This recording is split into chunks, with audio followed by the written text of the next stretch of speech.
Everybody have a profitable and successful day today.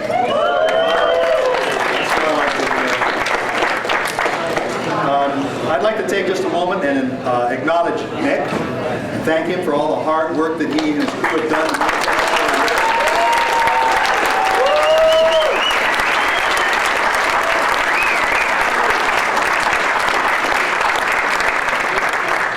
All right, thank you.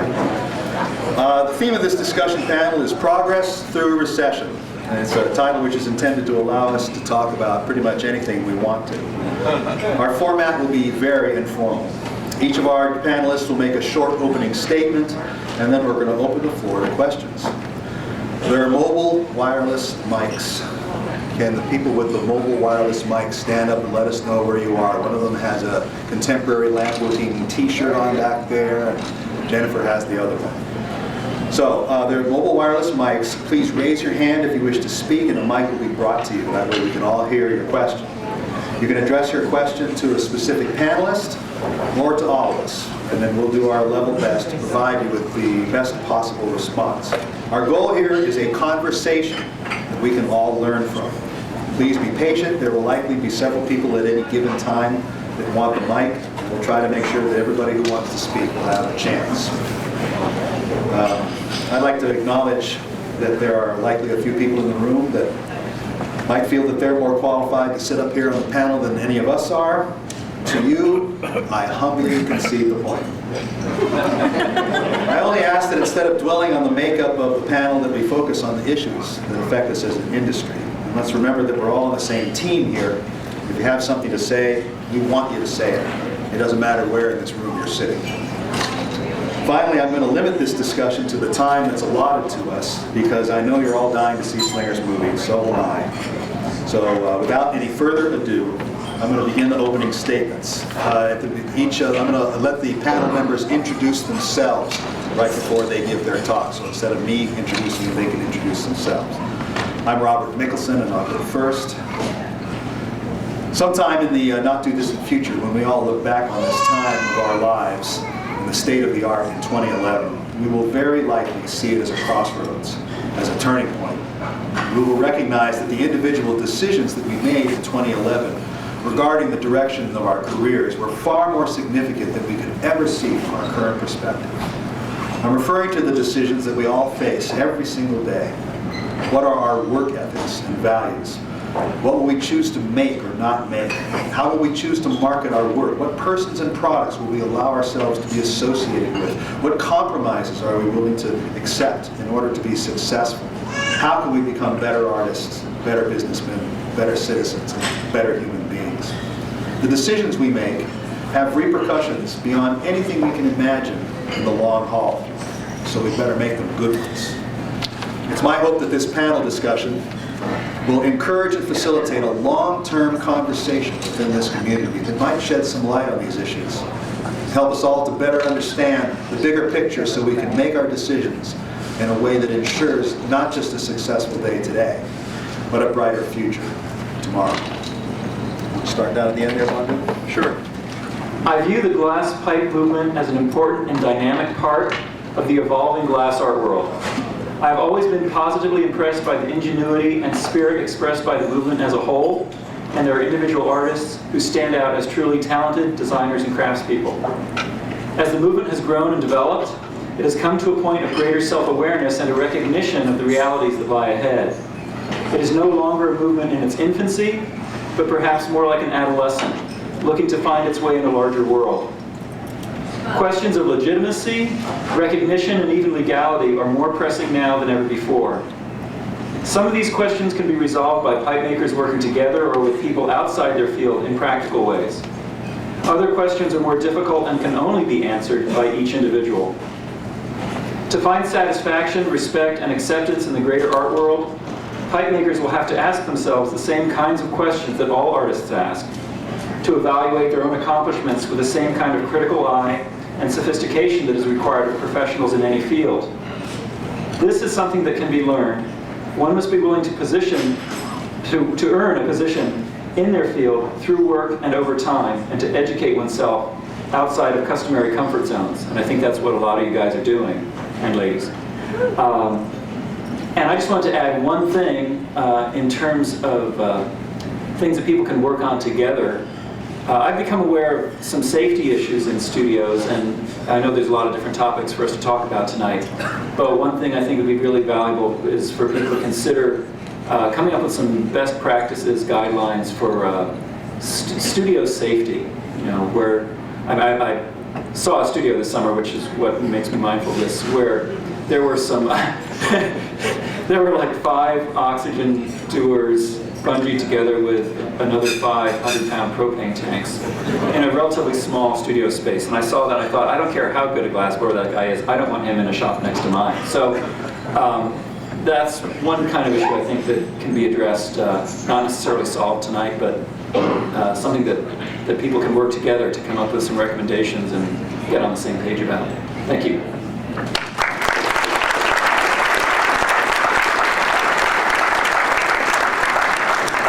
Hey y'all, I'm Margaret Zinzer.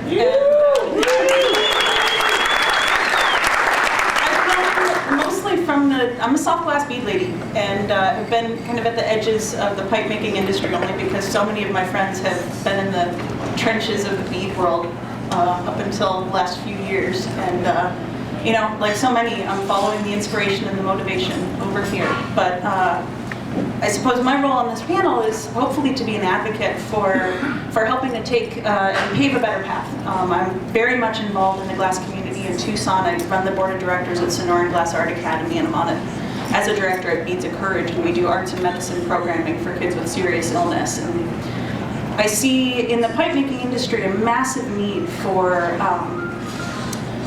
an organization that doesn't act as a union but helps to attack some of the better practices that Bamdu mentioned. But as a member of the Society of Glass Bead Makers, I've gained a massive amount of resource. My health insurance comes through ISGB. We have professional development. Imagine how great for the pipe making industry to have conferences where we can talk about better practices, to talk with lawyers and advocates and work toward lobbying and starting to pave a smoother road, dealing with some of the legality issues, some of the legitimacy issues. And you know, we got to start somewhere. And so, you know, imagine, you know, if there are 10,000 pipe makers out there, even 10% of those people paying $100 a year creates a $100,000 budget as a nonprofit that we can work toward making a smoother road for all of us ahead of time. And so that's why I'm here. And yeah, that's it.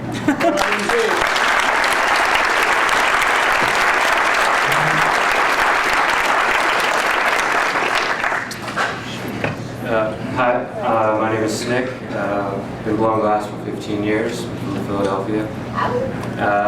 Started blowing glass in high school, making pipes, and it's brought me here. It saved my life, and I'm just here on this panel because Nick asked me to sit up here and kind of be a representation of pipe makers. Probably don't really deserve to be up here, but just hanging out and trying to be a voice in the wilderness. So yeah, I don't know. Take it from here.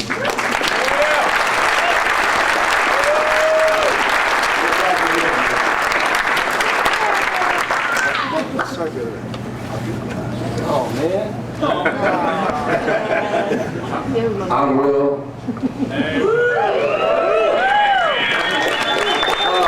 No, seriously though, I've been blowing glass since the late 90s. I started off over at the Snodgrass camp, started slinging cases for them, going up and down the West Coast, earned my way in apprenticeship.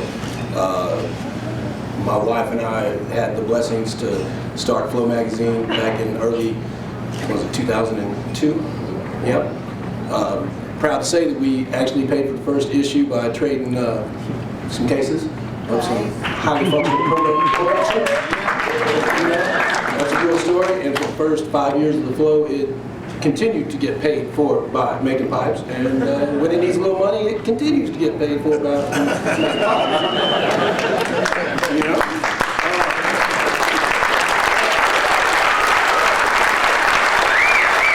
So I'm going with Snick and Robert. I don't know if I necessarily deserve to be up here, but I'm glad that Nick asked us. To me, this is real important because, you know, I kind of look at us like the United States and our infrastructure problem that we have with bridges and roads and everything deteriorating, and it's not a strong foundation for us to build from. And what we've got going on right now is beautiful and magical, But how many people here were blowing glass back when Ashcroft dropped his ditty on us? Yeah. Those weren't the most comfortable times. No. And I think it would behoove us to invest in our future, and that's why I'm up here.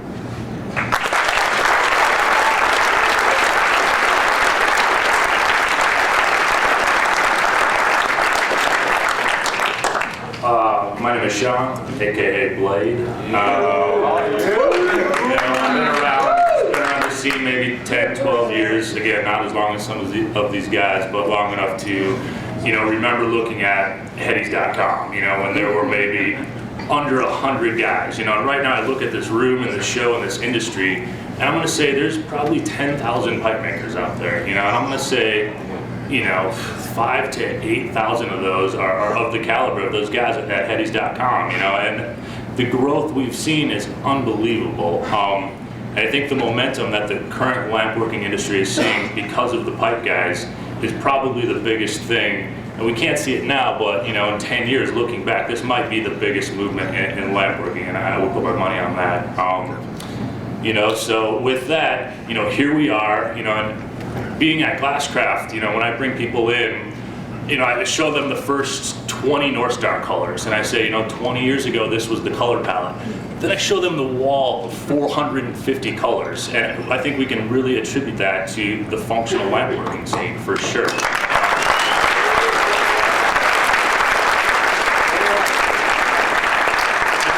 Color's just a part of that. And you talk about torches and tools, guys like Daryl at Black Shield, like part of this functional thing and making products for the pipe makers that makes our job better and makes our work, much better, more beautiful, more sellable, and puts more money in our pocket.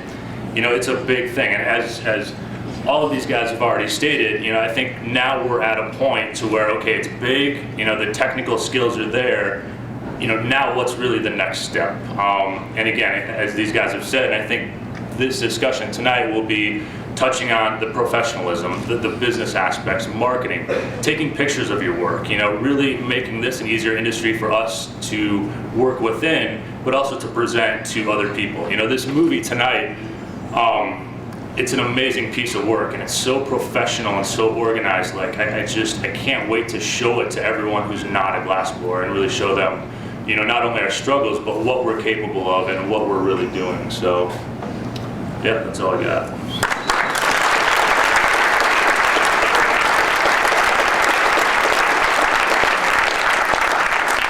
Thanks, Ray. I'm Paul Troutman. I guess I probably classify as one of the older people around here. When I first started flame working in the mid-70s, things were really different. There were only a handful of artistic flame workers compared to what there are today. It was difficult to find each other, and when we did, we tended to be secretive. There were only a few glass supply houses selling a limited range of tools and materials, and there was no colored borosilicate. None. It's probably hard to imagine what it was like to get into this medium back then. Except for some of the Europeans, flameworking was not even accepted as a worthy medium by the larger art glass community. And to be sure, it was a medium in its infancy. But who cared what others thought? I know that I was so excited by flameworking that I was happy to push on into new territory regardless. Most of us on the stage tonight started during those early times. Yes, things have changed in the last 30 years. Who would have thought things would be where they are today? Today, flameworkers are among the most respected glass artists and have become an extremely prominent part of the larger glass art world. And the artists in this room, in this young and blossoming functional art glass movement, are among those on the cutting edge. Nobody really knows how many of us there really are. From those early glass roots have emerged a thriving, energized, and devoted group of glass artisans in which the creative juices run deep.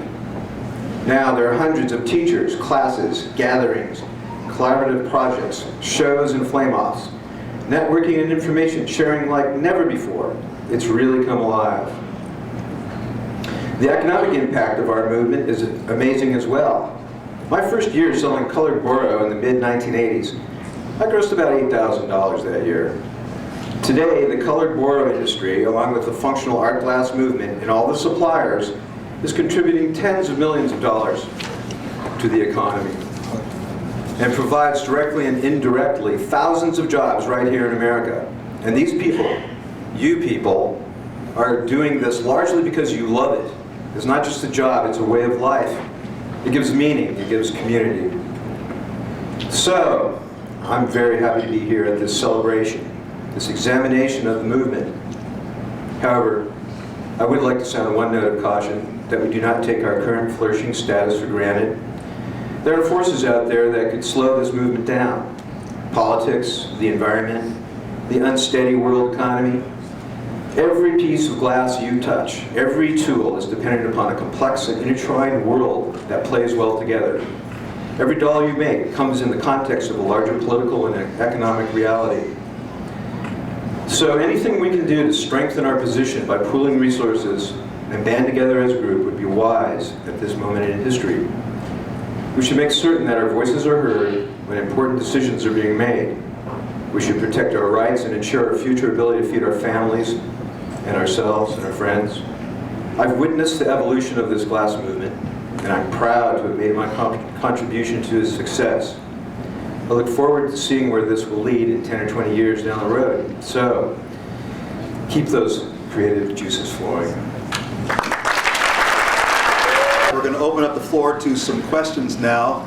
Remember to look for our mic runners. So, who wants to go first? I would say, first of all, that I really do respect all the colored people out there, you know, on some level.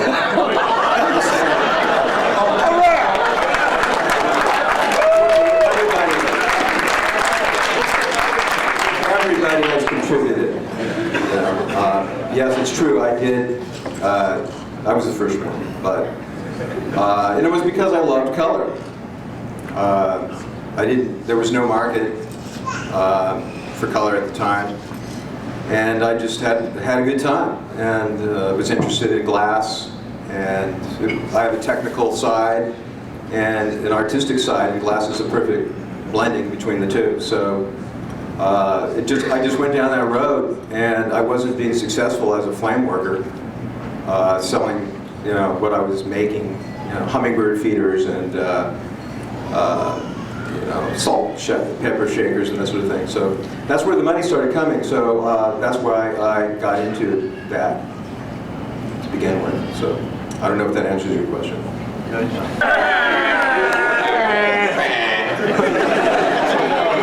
Okay, I've had this discussion with several glass artists, and Margaret's point, and as well as the point several other people made, is the legalities and the gray area that our industry is involved in, and what we can do as a group, or to create a group, to help promote our future, to help us do this for the rest of our lives. I don't know about you guys, I don't deal well with authority. I like being my own boss. I like being creative. I like being able to do this, and I want to be able to do this till I die or till my hands stop working. And facing the things that have happened recently, several shops being raided, things of such sort, brings this issue directly into our front line, and I think it's something we need to talk about as an industry.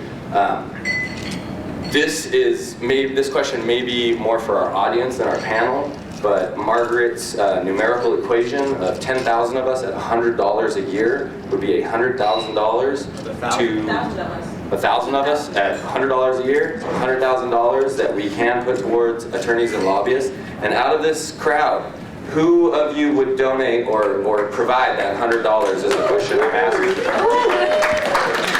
I also asked this question because I feel that all of us, this was also mentioned, all of us that were able to pay $60 to get in here, there's a lot of people in our industry that cannot afford that. There are a lot of people that aren't with us, and what we would be doing would be for the greater cause of everybody. And I'm curious to all of us, you know, everybody that raised their hands, I'm curious to see how many follow through with it. If this does happen, I would like to have everybody spread the word to the people that may not necessarily be able to afford this. it would be the biggest, most beneficial, I feel, step we could take right now in promoting the longevity of what we're doing.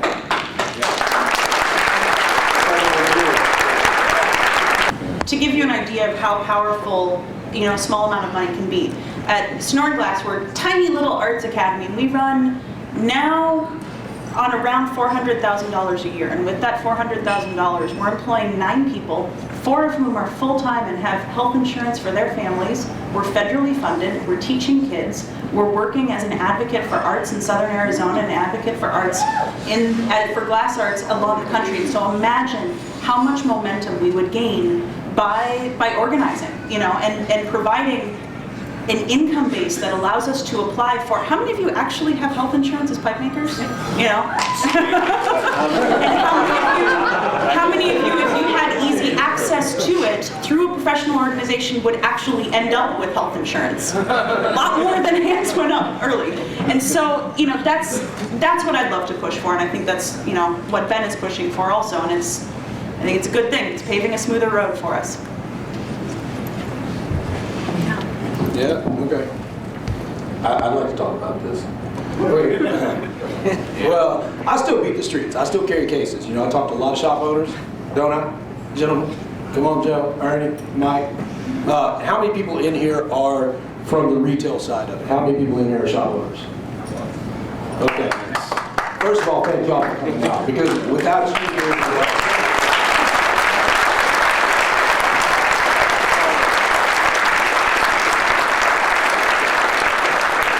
to be honest, these guys, in my mind, and I might be wrong about this, but they're kind of our shield. And you wonder why they mark the shit up 2.5, 3 times. It's because they're going to take the damn hit. We ain't out there standing behind that counter. We're sitting in our comfortable shop making our thing. But the dynamic, I don't want to waltz around this because we waltz around it all night. We're going to legalize, are we going to decriminalize? When we're talking about spice, straight up, spice is not a good thing for our industry.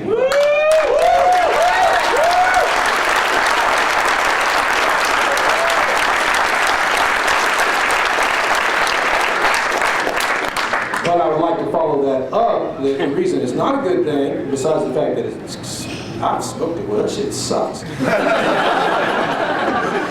But really, it's the irresponsibility of local convenience store owners that are selling it to 14-year-old kids, not the responsible guys that are hitting those fucking IDs every time and making sure that you're 18 years older if you want to ingest whatever, And these guys make a lot of money off of this, which they in turn, who do y'all spend it with? Us. So, it's a strange dynamic. No, I don't like it. I'll say it right now. But, how many of these shops can stand the hit of losing that 30 to 40% of inflationary income that's been happening over the last 2 or 3 years? We might not like the soft import. We might not like that stuff that comes in that you see at Champs or ASD or at those shows. But the fact is, they get to mark that shit up 4, 5, 6 times. They make real loot off of that. Whereas my normal production piece, 2.5, right? Something like that. I ain't telling you which market it is, but so we have to consider both sides of the story. So no, I don't like spice, and I'm sure these guys probably don't either. But it is a verifiable income to these businesses that help them to keep spending money with us.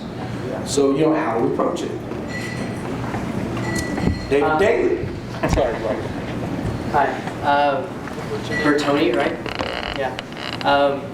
We at who was at the CK show last? Okay. Jason did a pretty reasonable job of trying to promote this, but before the first 2 days, we had a seminar that was presented by the UCCTO, the United Counterculture Trade Organization. It just goes to show you how fragmented the industry is to see that there was this seminar that happened at this trade show that nobody knows about. There are forces at work already trying to make what you're talking about happen, and you're right. Everybody has to decide. Okay, we're going to back. It doesn't have to be the UCCTO. you know, it could be any organization, but it was a pretty interesting panel discussion that happened here. Granted, it was 12 people both days. The first day was a business panel where there were retailers and distributors, manufacturers that spoke about stuff like how we handle credit with the retailers and distributors. It was very interesting. You know, almost all industries have these trade organizations, and within these trade organizations, they focus on promoting things like establishing credit and allowing distributors to grow with their retailers, and there's pure flourishment. That's actually a very it's a big part of my business, Helix Grab Labs. And the second day was a legal seminar, and just like you spoke about, we need to know about these things, and what we really need is we need lawyers that are going to work for basically free, which is well, that's almost harder than putting together the organization. Yeah. How many of my Glass family here would be willing to donate that money to help us do this, to get us out of this gray area, legally, artistically, legitimately, however you want to name it? Well, the UCCTO is just this idea that happened in somebody's living room, and then they made a website. Well, why don't you tell us more about that than complaining about the fact that no one showed up? No. Being a pipe maker or whatever, we don't really have access to what all the stores are going through in each different state. I'm from Pennsylvania, and I still have people that are afraid to ship stuff to Pennsylvania because of what happened almost 10 years ago. There's a huge disconnect between everyone in the industry. If we had a lawyer, even something like a guidelines of like, these are the basic principles of what can happen in each state and not, that would be so helpful, but no one has any idea who can ship to who, what they can sell, what they can call it, you know, all these things that there's no basic terminology or regulation or anything just for us that we can all get along and figure something out, you know. So I mean, we all need to communicate on some level, and I don't even think there's the internet. Some people aren't on the internet, some people don't go to the shows. So it's, you know, a lot of these people live out in the middle of nowhere and they don't want to talk to anybody. So, which, great, you know, I'm right there with you. I wish I could do that, but you know, it's just kind of like we're all spread out, but you know, we all have to figure it out somehow. If we all could get together, along with that concept of $100 each, I mean $10 each a year, it would make a huge difference if we all did it, you know. And I'm totally willing to go there, and I really think that we need legal support, but I also think that we need to bring those out of the shadows that are unable to be here and be in this community to help understand how to stand up together, how strong we actually are. For sure. You know, pursuing legalization and issues like that is really great. But I think you should look at there's a short-term solution and there's a long-term solution. And you might want to look at both. And I just want to point out or remind people that things like the Colorado project, or now there's going to be an Arizona project, where you get involved with a charity, you're promoting an awareness in the public that, hey, these pipe maker guys aren't so bad. You know, it creates an atmosphere of legitimacy, and that creates an atmosphere where it becomes that much easier to address the legal issues. So I think addressing them head on with lawyers and lobbying and such is probably good, but also keep in mind creating a more accepting atmosphere overall in the art community. You know, the general public is really valuable too. I think that we also have to be proactive and not just reactive. That's where lobbying comes in, for example. We need to find out what's going on and be there and try and affect legislation and that kind of thing as well, and not just have lawyers to defend us if something happens, but you know, really try to affect policy. So, I also believe that because people are afraid to show their faces, that a central organization that could do that for them would be very useful. Somebody who could step up to the plate and find the lawyers and initiate the lawsuits and organize us without necessarily revealing our identities. Might really be a useful thing. Kind of like the Tea Party.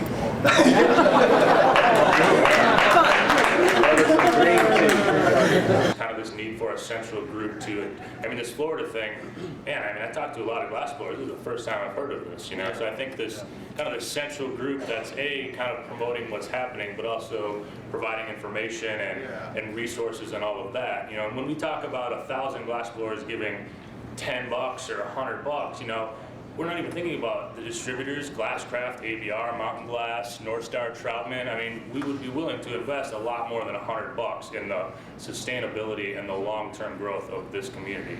And, you know, right now,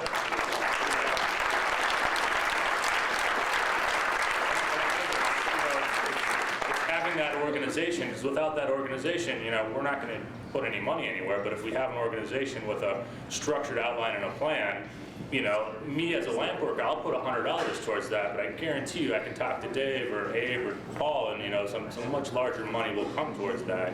And, you know, right now, you know, manufacturers and distributors are doing well, and we want that to continue for obvious reasons. So I think it keeps coming back to this kind of organization, and I guess, I mean, the question is what is really the next step there, and how do we start to form that, and who are the people that would be on that, and how do we really keep that thing positive rather than forming this organization and getting the negative blowback of, oh, there's this group of guys that, you know, I'm not on that organization or whatever it is, and I think we're a pretty mature group. Speak for yourself. Okay. Sean, Yeah. Can we have your list? I mean, look, Which one? You like Your mailing list. you asked how you get all these people Right. to you know, like, part of the problem with the UCCTO was it was a great panel, but we didn't have any way to reach these people because it was just some people that don't know everybody in this room. Well, it just so happens that you guys know everybody in this room. And I can speak for myself and Dave and say, you know, if we're presented with the right outline and the right plan, you know, we will give you that list. And I'm pretty sure Paul and Abe and we'll give you those lists, but it needs to be clearly outlined exactly what's going to happen with that list and what the plan is and where the money's going and who's up. You know, it's got to be professional and getting between. We're talking, you know, 10, 15,000 plus people, and I'm not just going to give that away for obvious reasons. But if it's organized, and Dave and I believe in it, absolutely, for the sustainability of this industry, you know, I can say, and I can only speak for our company, but we're here for this industry. You know, we're a company as well. But if giving that list out is what will take this thing to the next level, for sure. So. Well, I mean, that list is what's controlling the descent of. I mean, the release of information to people is that list. But I mean, the distributors are the ones who have contact to everyone. Right. I mean, if there is one general point, it is the distributors that know everyone, because There's a lot of other ways that people can get the word out as well through the boards and But there's, I mean, I know so many people who aren't even on the Flyer internet. in boxes. Yeah, I mean, that's right. Yeah, exactly. Facebook is Okay, we got to keep. So if you want to be interested in following up on this discussion, please sign up on that list, give us your email so that we can disseminate information. And do it. Okay. My name's Erica and I work with Carver V Glass. Yeah. And I wanted to say, first of all, that's Grateful Jays in Florida, so recognize. I wanted to also mention that as we're talking, I have a nonprofit background. I worked in DC for a nonprofit for National Association for Community Mediation, Conflict Resolution. So the idea of going litigation first kind of makes me go like this, because we need to come with a positive attitude and not a defensive attitude, although I know that we need to protect ourselves and our families and each other at the same time. But one of the things that I heard was, Robert, when you said, as we're organizing, how can we do this without our faces or without our names being known? I think it's time for us to not go there. We need to stand behind our word and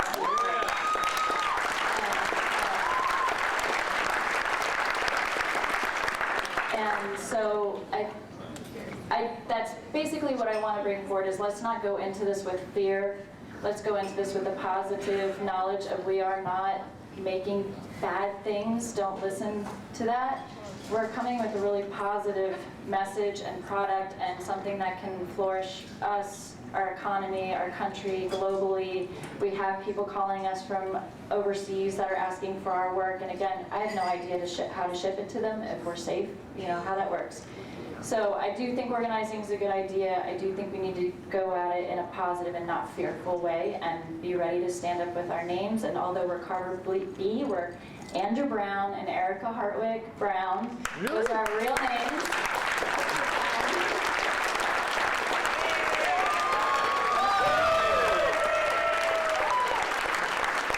Thank you. That being said, like you guys were saying that 3 or 4 years ago when it wasn't involved, there was a lot less money. But I also feel like if you're talking about $100,000 or even $1 million, if the dispensaries in Michigan can't make it happen when it's a state law, and they have pretty much unlimited amounts of money, it seems, then I just don't see how a trade organization with $100,000 or $200,000 would make a difference to the powers that be that would actually be paying attention to this industry, mainly, in my opinion, because of the synthetic drug problem. So that's pretty much. We have to start somewhere. All right, over here, I'm going to talk. I'm starting the Arizona project with a group of friends on this behalf of the Dolan County. The efforts to promote awareness that we all are trying to do on behalf of that, so if we can organize anything in great efforts to showcase what we have. There's a lot going on right now, and around us we're maintaining, we're getting together, we're vibing, we can harness it and we can go forward a lot further. So if there's anybody that's willing to step up to the plate, I took my half. I wake up every day now and have responsibility. I did not know it, but the Arizona Project is a serious amount of effort that Sean is helping me, a lot, and everybody. And the first people I go to are the industry leaders, the organizers, the people that are producing the colors, because they're the people that I can trust first and foremost, and then I trickle down to the glass artists, and then that's the conscious effort that we can all put together. So, whatever we can do, really. Yeah. I just want to throw a couple of things out there. I'm talking about fear. Putting on a show in the Midwest. Like, Disney Hotel's top shop across the street from the Hilton. I mean, talk about paranoia, it all falls on me, whatever show's doing it. If they come in, I consulted a lawyer about it. He pretty much said they could come in and freeze all my assets, take everything from me. Yeah, who was it? They said they would go to jail for blowing glass. What's that? I would. I'd go to jail. Yeah, I have been to jail. I talked to this. I have too, actually. But not enough for blowing, but for sound pipes. Yeah. So I know what you guys are saying about fear, but I go through it. And I'm going to throw one thing out there. What if it wasn't a $100 bill, but what if it was $100 in production out of your gun case or your, you know what I'm saying? What if you had the option to throw $100 in glass at a person? Make it five. So we're going to establish a distribution company that we can just send production to? No, what I'm saying is I took trade from 3/4 of the people in this room for the booths. Yes, you did. So after you do that,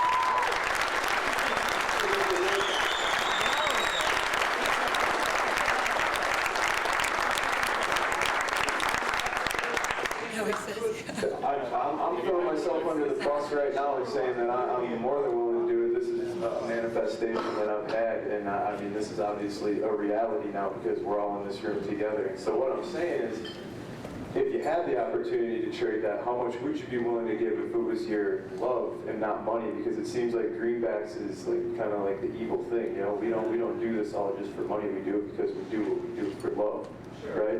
Yeah. So I'm just saying, I know there is a lot of people who couldn't afford to do the booth at this show if I didn't take the trade. And that's all I'm throwing out there is if there was somebody willing to peddle that glass around and take the trade for that organization, how much easier would it be for everybody? I'm just throwing that out there. Yeah.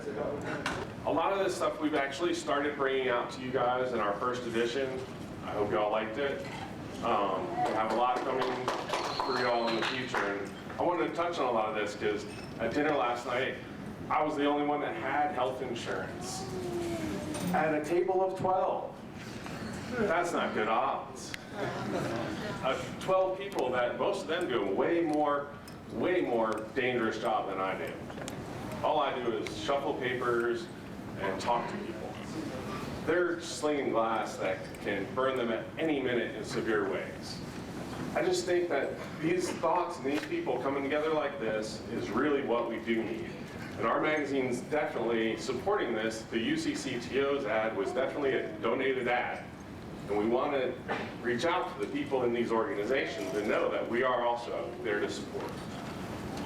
Association needs to stay within the industry specifically. And I think the flip side, if you're really looking for funding, as myself being on both sides as a manufacturer and a store owner, you need to have a retail designation, an opportunity for the stores to join and be part of the association as well. And you can absolutely get the funding from the stores, especially the stores that have been true to our industry and buy from American-produced, products and artisans. And I think that most stores, if they could get a designation that says we are approved, we support this, we go a long way. And as a store owner, $100 a year would be nothing to have that designation. I'd be happy to say that. I did a lot of research, and I went and I filed my suit in state court. And we were successful in doing that. I ended up selling the brand name because it had been diluted and stepped on by importers and things of that nature. And I think that the reality is that those are the people that are dangerous to this industry, right? People that are taking risks, doing things, absolutely motivated by greed. And if we can get the association to almost root them out via the retail stores, by really designating, like somebody up here said, it's the convenience store owner that's doing the misdeeds, right? I think if we banded together and really said, hey, if you're going to conduct and promote and sponsor this type of behavior, you're not welcome here. Hi, my name is Eric. My wife Ellen and I, we run a trade show called Age, and we just want to say we're doing this stuff after our own heart because it's a very big gamble, and this industry is such a small part of the pie, and it's really was almost destroyed years ago by trade shows such as Champs and other things that really helped keep us alive. But the fact is that they brought so many other imports and so much spice and stuff like that, it really helped devaluize the price of our product.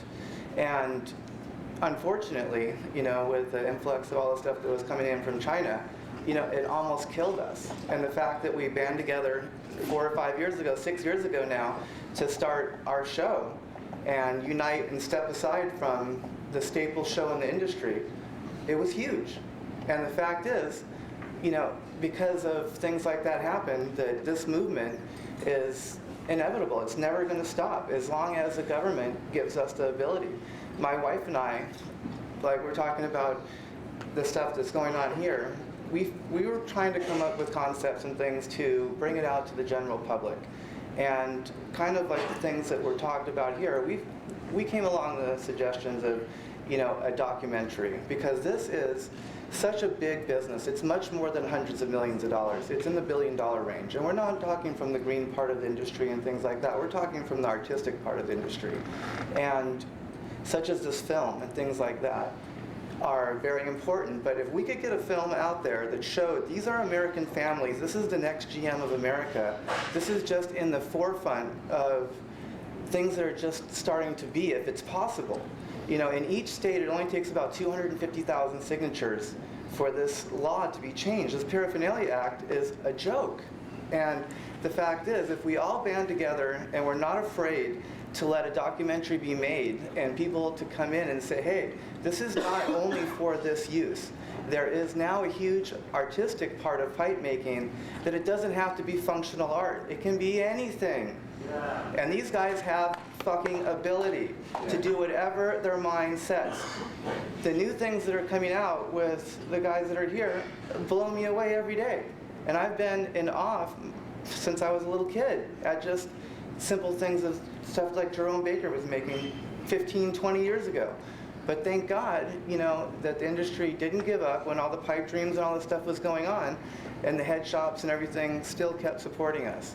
If we can get out there and make a documentary to show how much money this is bringing into our country and not leaving America. It's not leaving. And we already got the film.